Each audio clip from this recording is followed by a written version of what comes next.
8. अथर रानी के घर घुसा तो वो बेचारी सोफे के नीचे फैली हुई थी। अथर उसे पुलिस की हेल्प से हॉस्पिटल ले आया। अभी वो हॉस्पिटल में इमरजेंसी के बाहर बैठा ही था कि एक आदमी आया और उसे जबरदस्ती पर्ची थमाकर चला गया। अथर ने वो पर्ची खोली। हैं? क्या लिखा है? Finish your job and come home immediately. Author ने 2-3 बार ये मैसेज पढ़ा, फिर खुद से बोला, हैं? जल्दी घर आऊं? लेकिन क्यों? अथर सोचने लगा। इतना तो वो समझ गया था कि ये मैसेज अशोक सर ने यानी मेरे बाप ने भेजा था, लेकिन वो अचानक घर आने के लिए क्यों कहेंगे? और उन्हें बुलाना होता तो वो ऑफिस बुलाते, घर क्यों बुलाया? अथर ने मुझे कॉल मिला दिया। मैं बहुत अच्छे मूड में था। हेलो बड़ी, कहाँ है तू? इतना खुश क्यों हो रहा है तू?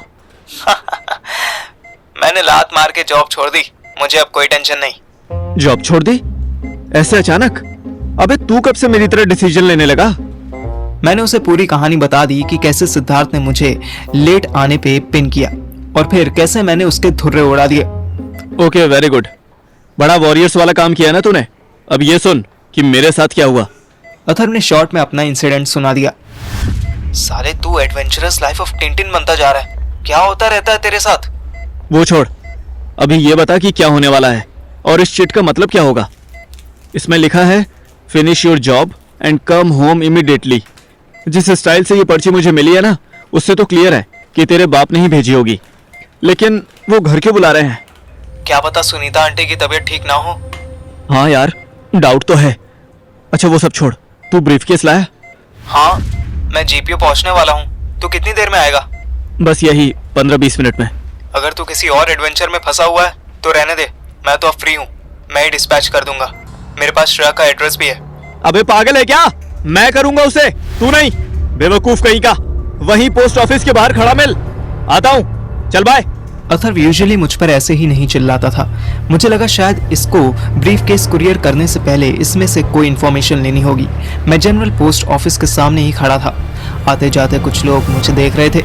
मैंने सोचा कि जब तक अथर नहीं आता तब तक पोस्ट ऑफिस के अंदर जाकर बैठ जाता हूँ। मैं अंदर घुसा ही था कि एक जानी पहचानी आवाज मेरे कानों में पड़ी। वाह पार्थिव, पोस्ट ऑफिस में जॉब ज्वाइन कर ली? हाँ? राधिका मैम की आवाज सुनते ही मुझे ऐसा करंट लगा जैसे टीवी के प्लग में उंगली चली गई हो। ये ब्लैक विडो यहाँ कैसे पहुंच गई? हेलो मैम, आप यहाँ कुछ नहीं कर सकते? क्या नहीं कर सकती? हाँ? आप मुझसे ये ब्रीफकेस छीन नहीं सकती। राधिका रावण की बहन की तरह हंस रही थी।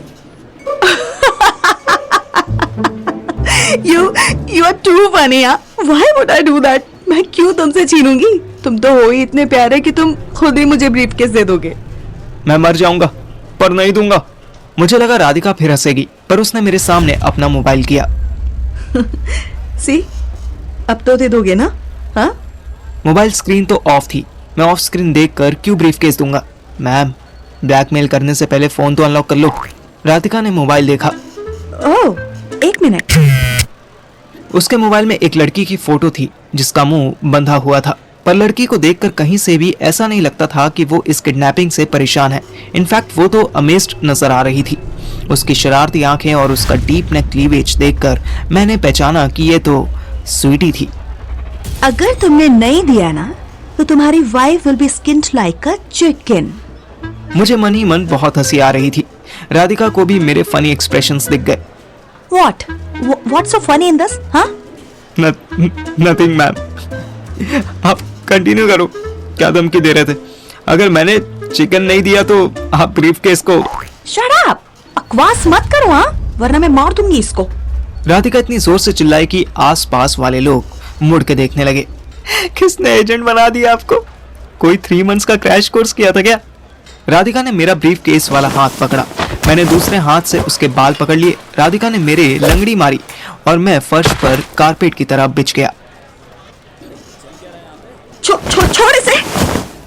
आसपास के लोग इकट्ठा होने लगे। फैक्ट ये था कि राधिका किसी डाइम की तरह मुझे पीट रही थी, लेकिन क्राउड ने मुझे ही विलन समझ लिया। एक लाल पगड़ी वाले सरदार जी ने राधिका से पूछा, क्यों यार मैडम जी, ये कितना मुंडन है? राधिका ने तुरंत रोता हुआ मुंह बना लिया। देखो ना भाई साहब, कितना कितना बदतमीज लड़का है, मेरा ब्रीफकेस छीन के बैठा है। अब एक दूसरे सरदार जी भी कन्वर्सेशन में कूद पड़े। इनकी पगड़ी का कलर ग्रीन था। ओए छड़ कुड़ी दा बैग, तेरी बहन दी। मैंने जमीन पर लेटे लेटे ही ब्रीफकेस को अपनी छाती से चिपका लिया और चिल्लाया, अगर इस कुड़ी का ब्रीफकेस है तो इससे पूछो कि ब्रीफकेस की ओपनिंग का कोड क्या है। ओए भैंस ना कर, जिन्ना क्या उन्ना कर, ए कुड़ी नु बैग। और रुक जाओ भाजी, मुंडे दी गल तां सुन लो।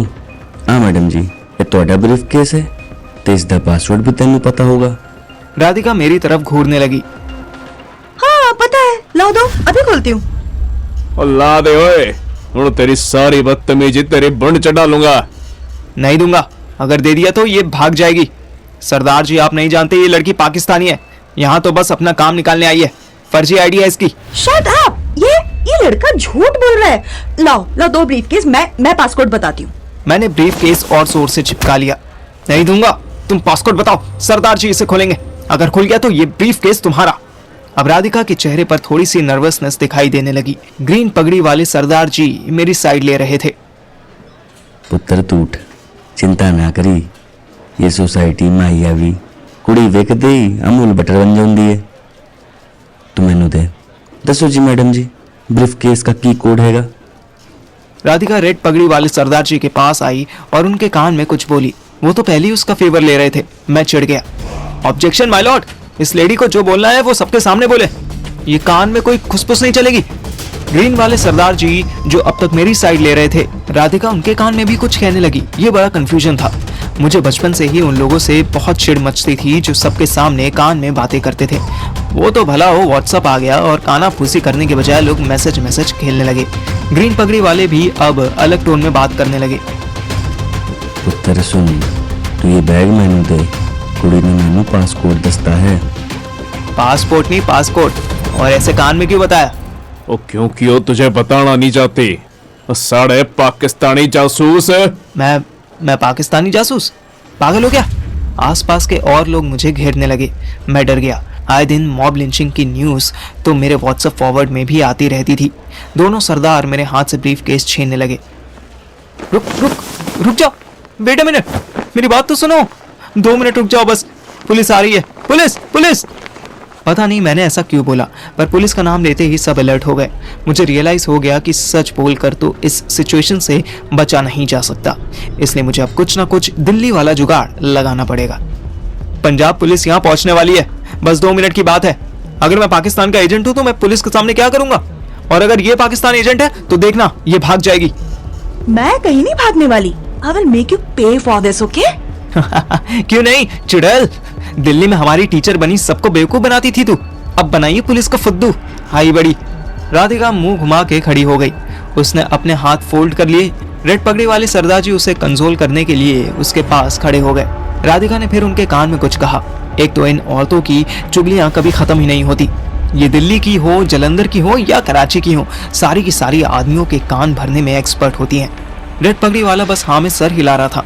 मैं भी रिलैक्स हो गया, क्योंकि पुलिस आए ना आए पर अथर तो आने वाला था और राधिका को हैंडल करने के लिए उससे बेटर ऑप्शन किसी के पास नहीं था।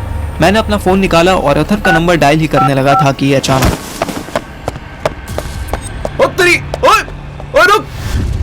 रुक जाओ। राधिका ने मेरे हाथ से ब्रीफकेस छीना और पोस्ट ऑफिस से बाहर की तरफ दौड़ गई। मैं उसके पीछे दौड़ा। दोनों रेड और ग्रीन पगड़ी वाले सरदार जी भी हमारे पीछे पीछे आए। अगर ये ब्रीफकेस मुझसे खो गया तो अथर मेरा बैंड बजा देगा। मैं भी पोस्ट ऑफिस से बाहर निकला तो देखा राधिका हाथ में ब्रीफकेस पकड़े आम लोगों की तरह नॉर्मली चल रही थी।